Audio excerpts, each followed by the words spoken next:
بسم الله الرحمن الرحیم الحمد للہ والصلاة والسلام علی رسول اللہ وعلی آلہ واصحابہ اجمعین اما بعد۔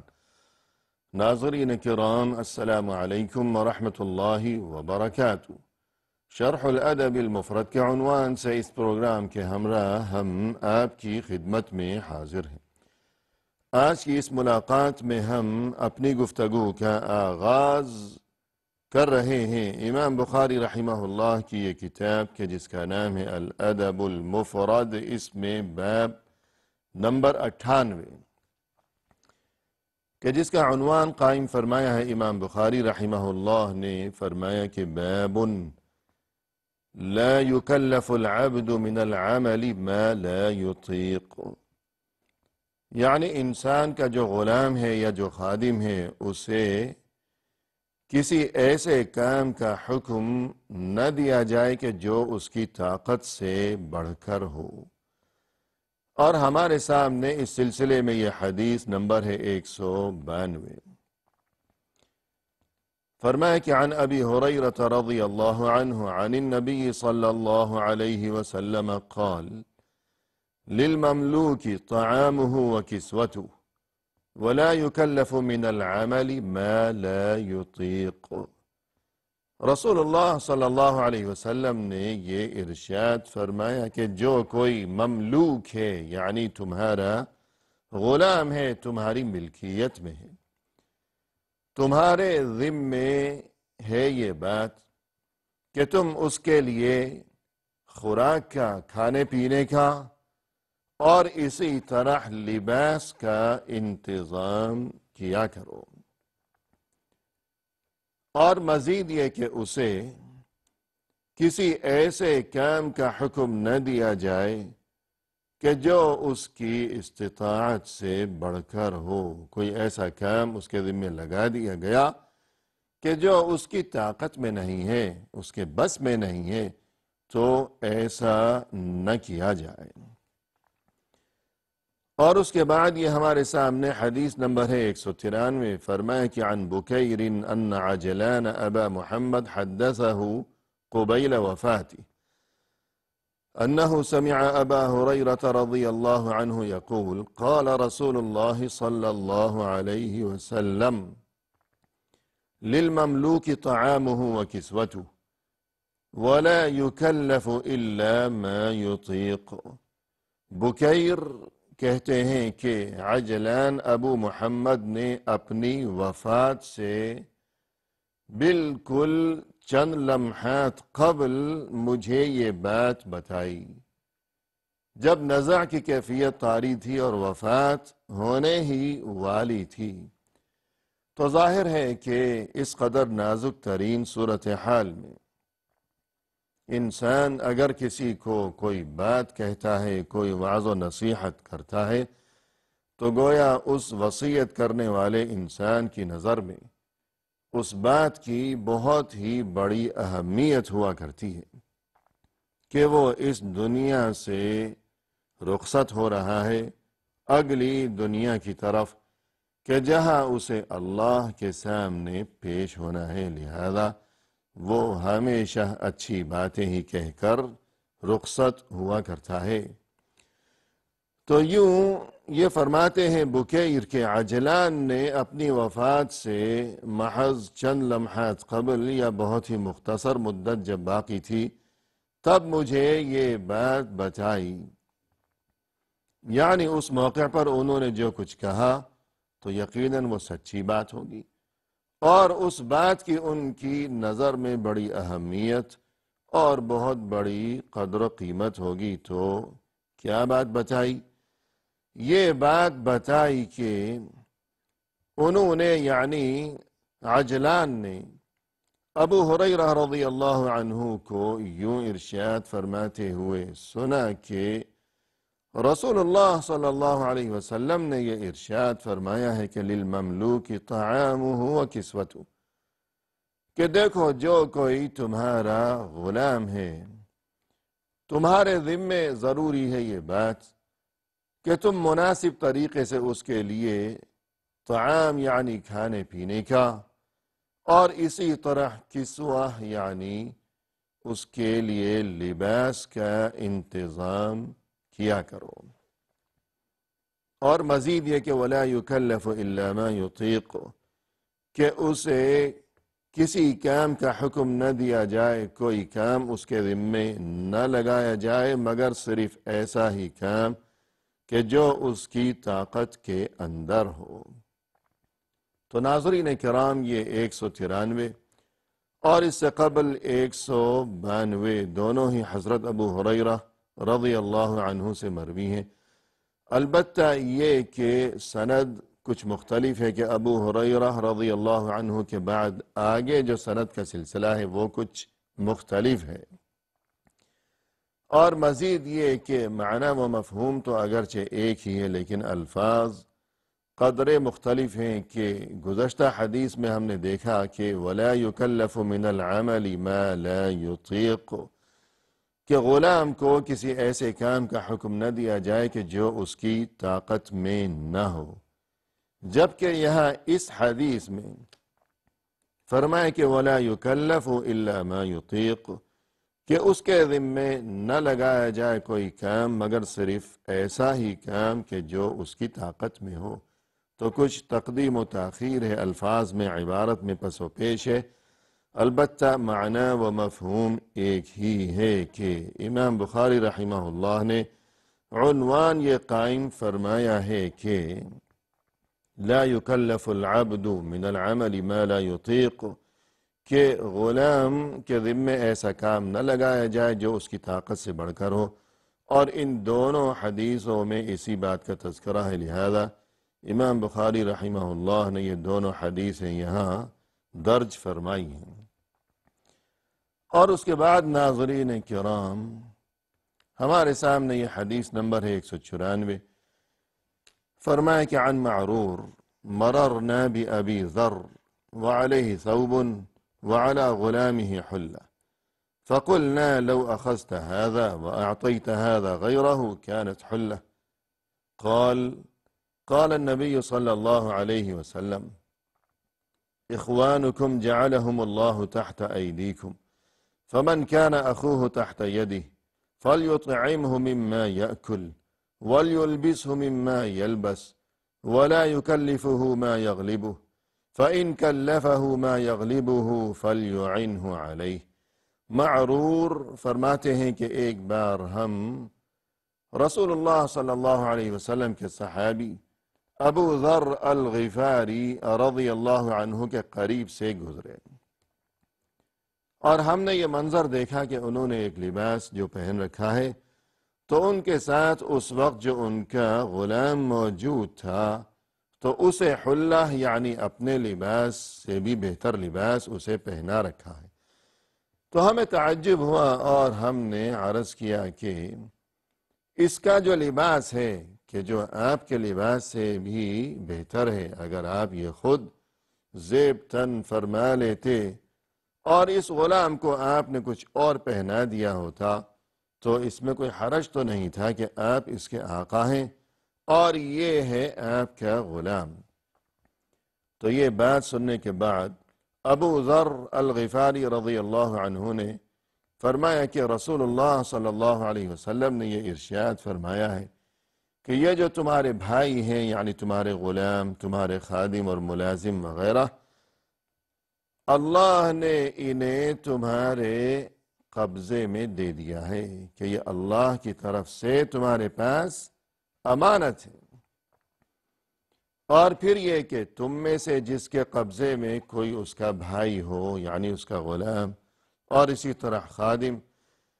تو اسے چاہیے کہ جو کچھ وہ خود کھاتا ہو وہی اسے بھی کھلائے، اور جیسا وہ خود لباس پہنتا ہو ویسا ہی اسے بھی پہنائے، اور اس کے ذمے کوئی ایسا کام نہ لگایا کرے کہ جو اس کی طاقت سے بڑھ کر ہو، اور اگر کبھی اس کے ذمے کوئی ایسا کام لگا دیا کہ جو اس کی طاقت سے بڑھ کر ہے، تب اس کام کی انجام دہی میں خود اس کی مدد بھی کیا کرے۔ ناظرین کرام، یہاں اس حدیث میں پہلی بات تو یہ کہ چونکہ یہاں یہ الفاظ وارد ہوئے ہیں رسول اللہ صلی اللہ علیہ وسلم کے اس ارشاد گرامی میں کہ وَلَا يُكَلِّفُهُ مَا يَغْلِبُهُ، کہ اپنے غلام کے ذمے کوئی ایسا کام نہ لگایا جائے کہ جو اس کی طاقت سے بڑھ کر ہو۔ اور امام بخاری رحمہ اللہ نے عنوان بھی یہی قائم فرمایا ہے کہ غلام کے ذمے کوئی کام ایسا نہ لگایا جائے کہ جو اس کی طاقت سے بڑھ کر ہو۔ تو یوں چونکہ مناسبت پیدا ہو گئی ہے، یہی وجہ ہے کہ امام بخاری رحمہ اللہ نے یہ حدیث یہاں اس عنوان کے تحت اس باب میں درج فرمائی ہے۔ اور اس کے علاوہ مزید یہ کہ ناظرین، یہی حدیث اس سے قبل ایک باب جس کا نمبر تھا 96 اور جس کا عنوان تھا کہ باب سباب العبید، کہ اپنے غلاموں کو یا خادموں کو گالی بکنے سے اور انہیں برا بھلا کہنے سے اور طعن و تشنیع کے معاملات سے انسان اجتناب کیا کرے، بچا کرے۔ اور وہاں بھی یہی حدیث گزری تھی اور اس کا نمبر وہاں 189 تھا، جبکہ یہاں 194 نمبر ہے۔ اور وہاں یہ حدیث جو گزری تھی اور پھر یہاں دوبارہ یہ بیان کی گئی ہے، تو اس کی وجہ یہ ہے کہ چونکہ یہ عنوان ہے کہ غلام کے ذمے ایسا کام نہ لگایا جائے کہ جو اس کی طاقت سے بڑھ کر ہو، اور یہی تذکرہ اس حدیث میں ہے، تو اس لیے یہاں بھی امام بخاری نے یہ درج فرمائی ہے۔ اور وہاں چونکہ باب کا عنوان یہ تھا کہ غلام کو گالی نہ بکی جائے، طعنہ نہ دیا جائے، تو یہی حدیث وہاں اس میں یہ تذکرہ بھی ہم نے پڑھا تھا اسی حدیث میں، کہ وہاں یہ بات بھی ابو ذر الغفاری رضی اللہ عنہ نے بتائی تھی کہ انی ساببت رجلا، میں نے کسی کو گالی بکی تھی، طعنہ دیا تھا، یعنی یوں کہا تھا کہ اے سیاہ فام کنیز کے بیٹے۔ اور اس شخص نے رسول اللہ صلی اللہ علیہ وسلم کی خدمت میں حاضر ہو کر میری شکایت کی تھی کہ ابو ذر نے مجھے یوں طعنہ دیا ہے کہ یبن السوداء، کہ سیاہ فام کنیز کی اولاد۔ اور تب رسول اللہ صلی اللہ علیہ وسلم نے ابو ذر کو طلب فرمایا تھا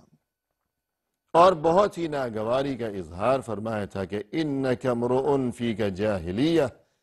یہ شدید ترین الفاظ ارشاد فرمائے تھے کہ اے ابو ذر، تم میں اب تک جاہلیت کے آثار باقی ہیں۔ اور اس نصیحت کے بعد یہ ارشاد بھی فرمایا تھا کہ جس کا تذکرہ یہاں ہے کہ یہ غلام تمہارے بھائی ہیں، اللہ نے انہیں تمہارے قبضے میں دیا ہے، یہ خود بخود نہیں آ گئے تمہارے قبضے میں، بلکہ یہ نصیب اللہ کی طرف سے ہے۔ اگر اللہ کی مرضی ہوتی تم غلام ہوتے اور یہ غلام آقا ہوتا، تب تم کیا کر لیتے؟ اپنے نصیب سے لڑتے، کیا کرتے تم؟ نصیب کو کون بدل سکتا ہے؟ کوئی بھی نہیں بدل سکتا۔ لہذا جو آقا ہے، جو مخدوم ہے، وہ اس حقیقت کو یاد رکھے کہ یہ خادم، یہ میرا غلام، یہ اللہ کی طرف سے جو نصیب ہے، اس نصیب کے مطابق یہ بات نظر آ رہی ہے کہ یہ خادم ہے، میں مخدوم ہوں، اور یہ اللہ کی طرف سے میرے پاس امانت ہے اور اللہ کو جواب دینا ہے۔ اور پھر رسول صلی اللہ علیہ وسلم نے یہ بھی فرمایا تھا کہ جیسا تم کھاؤ اسے کھلاؤ، جیسا خود پہنو اسے پہناؤ۔ تو یہی وجہ ہے کہ ابو ذر الغفاری رضی اللہ عنہ ہمیشہ اس کے بعد تا دم حیات ان کا یہی معاملہ رہا اپنے غلاموں کے ساتھ کہ رسول اللہ صلی اللہ علیہ وسلم کی اس نصیحت کو انہوں نے اپنی زندگی کی آخری سانس تک کبھی فراموش نہیں کیا، اور ہمیشہ اس ارشاد گرامی کو یاد رکھا اور اسے اپنا شیوہ و شعار بنائے رکھا کہ خود اپنے لباس سے بھی بہتر لباس ہمیشہ اپنے غلاموں کو پہناتے رہے۔ ابو ذر الغفاری رضی اللہ عنہ۔ اور ناظرین کرام، یہاں یہ اشارہ بھی ہو جائے جیسا کہ ہم اس سے قبل بھی تذکرہ کر چکے ہیں کہ یہ جو حکم ہے کہ جیسا خود کھاؤ انہیں بھی کھلاؤ، جیسا خود پہنو انہیں بھی پہناؤ، یہ بہت بہتر ہے، بہت اچھی بات ہے، یقیناً ایسا ہونا چاہیے۔ لیکن اگر کوئی ایسا نہیں کرتا تو یہ حکم یہ واجب نہیں ہے، ضروری نہیں، بلکہ یہ افضل ہے، بہتر ہے۔ اور جو چیز واجب ہے اور ضروری ہے شرعی حکم کے مطابق وہ یہی ہے کہ جو کوئی غلام ہے یا خادم ہے اس کے لیے مناسب کھانے کا اور مناسب لباس کا اور پوشاک کا انتظام کیا جائے جو کہ مناسب ہو۔ اور اس کے بعد ناظرین کرام ہمارے سامنے ہے یہ باب نمبر 99 اور جس کا عنوان ہے، فرمائے کہ باب نفقۃ الرجل علی عبدہ وخادمہ صدقہ۔ انسان جو کچھ اپنے غلام پر اور اپنے خادم پر روپیہ پیسہ یا مال خرچ کیا کرتا ہے انسان، یہ بھی در حقیقت اس کے لیے صدقہ ہے، صدقے میں شامل ہے۔ یہ بات ہمارے سامنے یہ حدیث ہے جس کا نمبر ہے 195۔ فرمایا کہ عن المقدام سمع النبي صلى الله عليه وسلم يقول ما أطعمت نفسك فهو صدقة وما أطعمت ولدك وزوجتك وخادمك فهو صدقة۔ رسول اللہ صلی اللہ علیہ وسلم نے ارشاد فرمایا کہ جو کچھ تم نے خود اپنے آپ کو کھلایا وہ تمہارے لیے صدقہ ہے، اور جو کچھ تم نے اپنی اولاد کو اور اپنی بیوی کو اور اسی طرح اپنے خادم کو کھلایا ہے وہ بھی تمہارے لیے صدقہ ہے۔ تو یہاں ناظرین کرام دیکھ لیجئے یہ کتنی عظیم خوشخبری ہے، اور یہ کہ انسان جو کچھ خود اپنے آپ کو کھاتا ہے کہ خود اس کا اپنا ہی فائدہ ہے، اور یہ کہ یہ خوراک، یہ کھانا پینا، یہ تو انسان کی ضرورت ہے، بنیادی ضرورت ہے، مجبوری ہے کہ نہیں کھائے گا تو بھوکا مر جائے گا۔ لیکن اس کے باوجود انسان جو خود اپنے آپ کو کھلاتا ہے پلاتا ہے، اگر نیت یوں کر لیا کرے کہ میں اس لیے یہ کھانا کھا رہا ہوں اور میں اس لیے یہ پانی پی رہا ہوں کہ اس کی بدولت مجھے جو قوت نصیب ہوگی، جسم میں طاقت آئے گی تو میں اس جسمانی قوت کے ذریعے اچھے اچھے کام کیا کروں گا، اللہ کی عبادت کا فریضہ سر انجام دوں گا، اور یہ کہ مسجد آمد و رفت کے قابل ہوں گا، حج کے لیے سفر کے قابل ہو سکوں گا، اور جو ضرورت مند ہیں، معذور ہیں، بیمار ہیں، معاشرے میں کمزور افراد ہیں جو اپنے کام کاج خود انجام دینے کی استطاعت نہیں رکھتے، میں ان کا ہاتھ بٹایا کروں گا اپنی اس جسمانی قوت کے ذریعے۔ تو یوں نیت کر لے تو یہ اتنی بڑی نعمت کے کھانا بھی کھا رہا ہے، اور یہ کھانا جو یہ خود کھا رہا ہے یہ اس کے لیے اللہ کے ہاں صدقہ ہے، خیرات ہے، اور یہ کہ موجب اجر و ثواب ہے۔ اس حدیث کی تشریح ابھی آگے باقی ہے، لیکن انشاءاللہ آئندہ ملاقات کے موقع پر یہ تشریح بیان کی جائے گی۔ فی الحال ہم آپ سے اجازت چاہتے ہیں، فی امان اللہ، وآخر دعوانا ان الحمد للہ رب العالمین۔